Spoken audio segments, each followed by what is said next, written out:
ఎవరు బాబు నువ్వు బండి తీసుకుపోతున్నావు? నాన్న వద్దు అన్న వినకుండా దుబాయ్కి వస్తే ఇక్కడ నన్ను మనిషిలాగా కూడా చూస్తలేరు. 50,000 జీతం అని నమ్మించి అస్సలు జీతమే ఇస్తలేరు. పాపం నాన్న నేను డబ్బులు పంపిస్తానని ఎంతో ఆశతో ఉన్నాడు. కానీ ఇక్కడ నా పరిస్థితి దారుణంగా ఉంది. ఇది నాన్నతో చెప్తే నాన్న తట్టుకోడు. చెల్లెలి పెళ్లి కోసం దాచిన డబ్బులు ఏజెంట్కు ఇచ్చి మరీ నన్ను దుబాయ్కి పంపిండు. ఇప్పుడు నా ముందు ఉన్నవి రెండే, ఒకటి నా చావు లేదా ఇక్కడే ఏదైనా పని చూసుకొని డబ్బు సంపాదించడం. నా స్నేహితుడు వాళ్ళ తమ్ముడు ఇక్కడే ఏదో పని చేస్తున్నాడని తెలిసింది. ఎలాగైనా అతని అడ్రస్ కనుక్కోవాలి.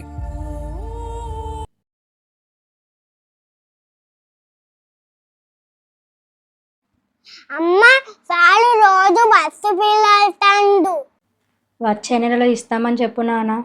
సరే అమ్మా.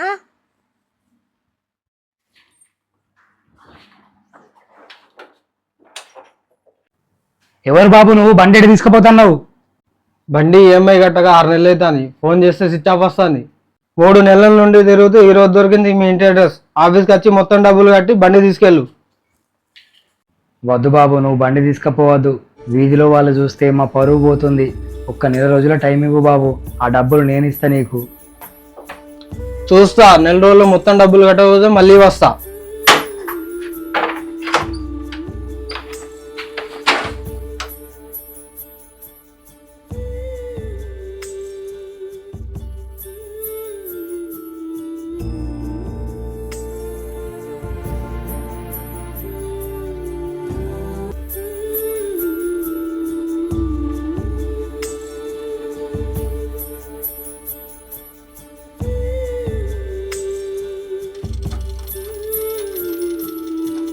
చెప్పురా స్వప్న. బ్లౌజులు తెచ్చినాక కుట్టావా?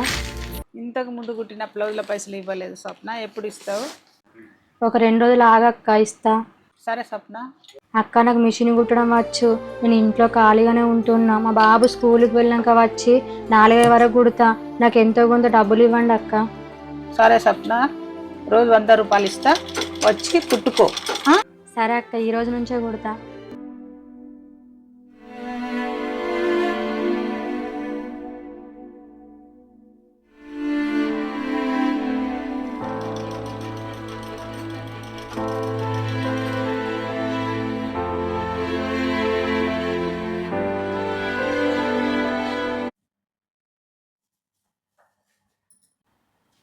పొద్దుటి నుంచి కాన రాలేదు, ఎటు పోయినావమ్మా? అది మిషన్ అక్క దగ్గర బ్లౌజులు కుట్టిన మామయ్య. నువ్వెందుకు కుట్టినవమ్మా? నీకేం పని? ఊరికే కాదు మామయ్య, రోజు 100 రూపాయలు ఇస్తా అన్నది అక్క. 100 రూపాయల కోసం పొద్దంతా ఒక్క దగ్గర కూర్చొని మిషన్ దొక్కితే నీ ఆరోగ్యం ఏమవుతుందో ఆలోచించావా అమ్మా? ఇప్పుడున్న పరిస్థితుల్లో నా ఆరోగ్యం కంటే మనకు డబ్బే ముఖ్యం మామయ్య. 100 రూపాయల కోసం నీ ప్రాణాల మీదకి తెచ్చుకుంటావా అమ్మా? రేపటి నుంచి రానని చెప్పు తనకు. ఈ వయసులో మీరు నైట్ అంతా ఏటీఎం ముందు నిద్ర మానుకొని కష్టపడుతున్నారు. మీరు పడే కష్టం ముందు నేను చేసే పని చిన్నదే మామయ్య.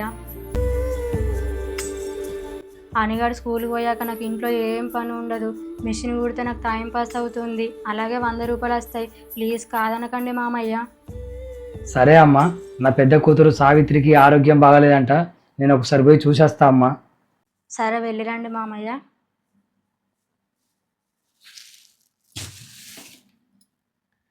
పాపం మామయ్య దగ్గర డబ్బులు ఉన్నాయో లేవో, ఆ చిన్న జీతం ఇంటి ఖర్చులకే ఖర్చు చేస్తున్నాడు. 1 నిమిషం ఆగండి మామయ్య. ఈ డబ్బులతో వదినకు ఏమైనా పండ్లు తీసుకెళ్ళండి మామయ్య.